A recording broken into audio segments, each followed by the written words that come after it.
time now for our special interest, and the first member to speak is the member for Launceston. Thank you, Mr. President. Firstly, I'd like to welcome the new members to the Chamber. It's the first opportunity we've actually had, so welcome Mr. Connor, Mr. Vincent, Ms. Thomas. And I'm sure you'll enjoy your time here, and you're very welcome, obviously.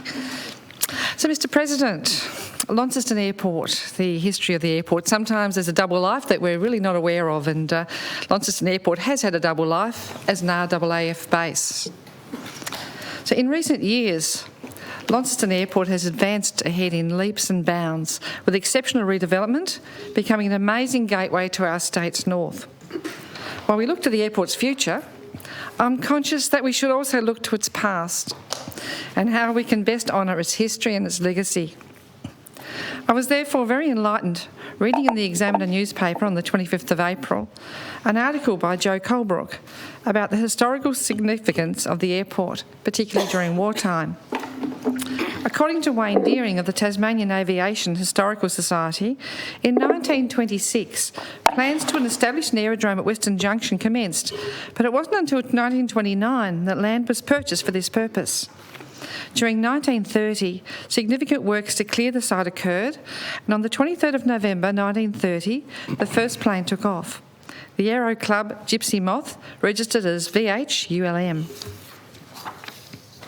The site officially opened on the 28th of February 1931 by Colonel Brimsmead, Controller of Civil Aviation, with almost 20,000 people assembling on Evandale Road for the occasion.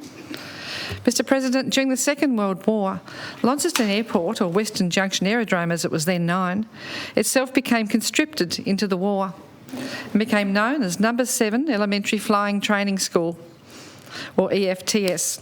Between September 1940 and December 1944, 1,801 young Australians from the southern states of the country came through the flying training school as trainee pilots, who were subsequently tasked with fighting for our country.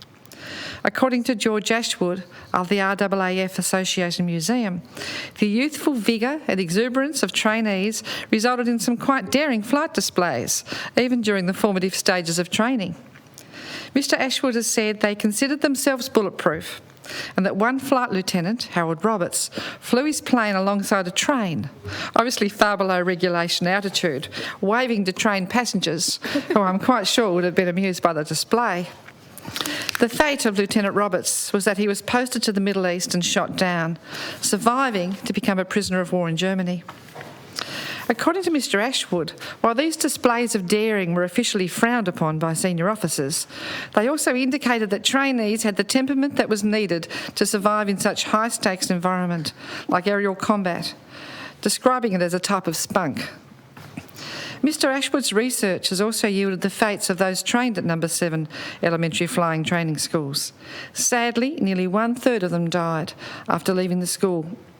These included training accidents, combat fatalities, and 12 men who were taken as prisoners of war. Mr. President, a number of pilots who were trained at No. 7 Elementary Flying Training School also received awards and honours for their service. 3 pilots were awarded Distinguished Service Orders.